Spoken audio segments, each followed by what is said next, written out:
Ora, muito boa tarde a todas e a todos. Chegou a vez de alguém que vem do Alentejo e, portanto, a gestão do tempo pode complicar-se. Nunca garanti. Bom, temos ali um controle muito grande.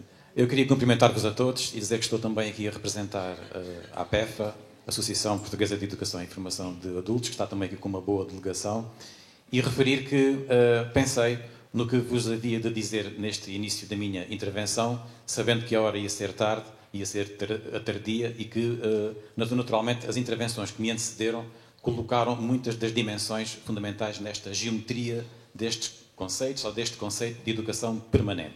E, por isso, eu trouxe aqui uma... Bom, não podia utilizar o PowerPoint, não é? Combinámos todos. Tentei trazer um recurso didático lá da minha terra que eu penso que pode ajudar a esclarecer um pouco aquilo que eu entendo como sendo o conceito de educação permanente. Vou ver se o encontro. Vou tirar aqui algumas coisas dos bolsos. Os bolsos dos alentejanos têm muita coisa sempre por aqui. Um canivete, uma pena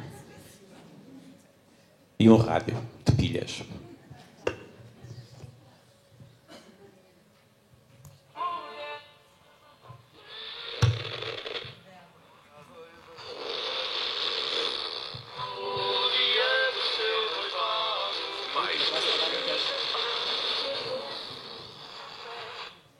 Vou só aqui calar um pouco o rádio para falar um pouco convosco desta analogia. Nós temos estações nacionais. Antena 1, Antena 2, Rádio Renascença, a TSF. Vocês escutam em Lisboa, nós escutamos no Alentejo, as pessoas que vêm do Minho também escutam estas estações. E eu comparo estas estações com frequência nacional como o nosso sistema educativo, como ele está pensado hoje. Educação de infância, não é igual em todo o lado, mas para lá caminha. Os ensinos básico e secundário, a nossa escolaridade obrigatória e, eventualmente, o ensino superior.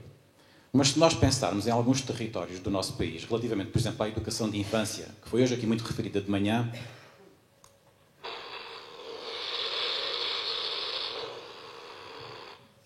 a sintonia já não é perfeita. Há ruído. O que significa que há pessoas que não têm acesso à educação de infância, na idade em que ela é crítica para o seu desenvolvimento. Se nós falarmos da formação mais de natureza profissional, profissionalizante, vocacional, como quiserem, nós temos, em muitos territórios do nosso país, ruído. O que significa que há necessidade de repensar essa rede. Se nós pensarmos naquilo que é hoje a oferta da educação e formação de adultos, nós temos muitos territórios do nosso país em que temos ruído e muitos territórios do nosso país em que nós, basicamente, não temos sequer ruído. Temos um silêncio profundo. Se nós pensarmos que estamos aqui em Lisboa, nós temos estações nacionais que ouvimos e temos estações locais que nós ouvimos e que são o resultado, digamos, das emissoras regionais ou locais. Nós também temos no Alentejo e também tem em todo o sítio em que vocês vivam no nosso país. O que significa que há muita emissão radiofónica, entenda-se, muita atividade educativa organizada com intencionalidade de promover educação nas pessoas, de promover aprendizagem nas pessoas, de promover o seu desenvolvimento cultural, social, pessoal, que está disponível em todo o país. Mas muitas dessas emissões radiofónicas são desconhecidas do sistema, não estão devidamente licenciadas pelo sistema, embora contribuam e muito para a formação das pessoas que vivem nesses territórios. E um dos processos que foi feito, e que eu aqui recordo, ao longo destas últimas décadas, talvez o mais importante foi na altura em que a Direção-Geral de Educação Permanente fez um convite à sociedade civil para apresentar as suas iniciativas de educação popular e houve muita iniciativa, muitas instituições que apresentaram aquilo que faziam e conseguiu-se ter uma ideia da rede imensa que havia de educação permanente ao longo de todo esse país. Mais tarde, a ANEFA, também pela mesma iniciativa da mesma pessoa, o professor Alberto Melo, fez aqueles concursos de Saber Mais, aos quais nós muitos nos candidatámos com as nossas iniciativas, com os nossos projetos, e ficámos a conhecer este ruído radiofónico que existe por todo o país e que tão importante é na qualificação das pessoas. Mas mais importante do que estas duas iniciativas foi quando nós tivemos os centros de reconhecimento, validação e certificação de competências, ou os processos desta natureza disponíveis para as pessoas, e conseguimos sintonizar cada uma dessas pessoas, identificando as frequências que a tinham constituído como pessoas.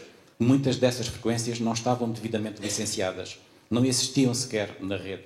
E os técnicos desses centros conseguiram identificar esses contributos e conseguiram colocá-los disponíveis, conseguiram licenciá-los, que é como quem diz, certificá-los, e eles passaram a constar do portfólio oficial dessas pessoas e passámos todos nós a considerar de uma outra forma esses contributos da sociedade civil.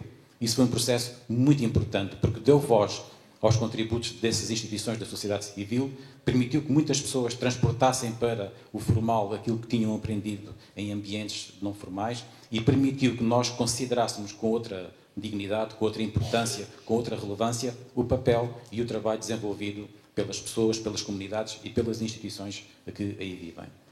A educação permanente é aquilo que nós construímos, cada um de nós, no nosso transistor, sendo que cada um de nós tem um transistor que está com sintonização muito peculiar e singular.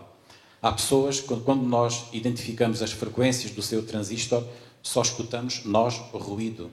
Essas pessoas já foram aqui hoje recordadas. São as pessoas que não tiveram acesso à alfabetização, à educação da leitura e da escrita.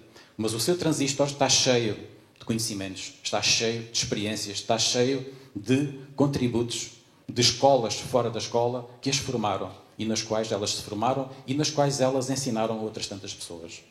Nós temos que valorizar muito isso antes de podermos dar essa, digamos, formal educação através dos processos de alfabetização. Há pessoas que os seus transistores deixaram de sintonizar a antena 1 aos 6 anos, aos 7 anos, aos 8 anos de idade. E a partir daí nunca mais conseguiram sintonizar nenhuma antena nacional, que é como quem diz, nunca mais tiveram a oportunidade de regressar ao sistema formal de educação e formação. Há pessoas, no meu caso, consigo sintonizar todas as estações. E na minha terra consigo até sintonizar a Escola Comunitária de São Miguel de Macedo, que vos recomendo ali a visita. Consigo sintonizar a Universidade Popular Túlio Espanca, a Universidade Sénior de Évora, a Associação, digamos, Socioterapêutica da minha terra. Consigo sintonizar instituições que vêm da Primeira República e que promoveram a educação popular e continuam a trabalhar, etc.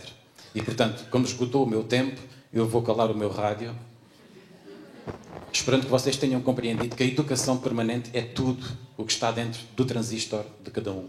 O que nós temos que fazer, na minha opinião, é conhecer, valorizar e tentar transportar todo esse universo que existe fora da escola para, como foi aqui referido pelo professor Rui Canário, tentar mover todo esse universo em direção à escola e a escola em direção a ele, para que ele possa constar da rede de educação do nosso país.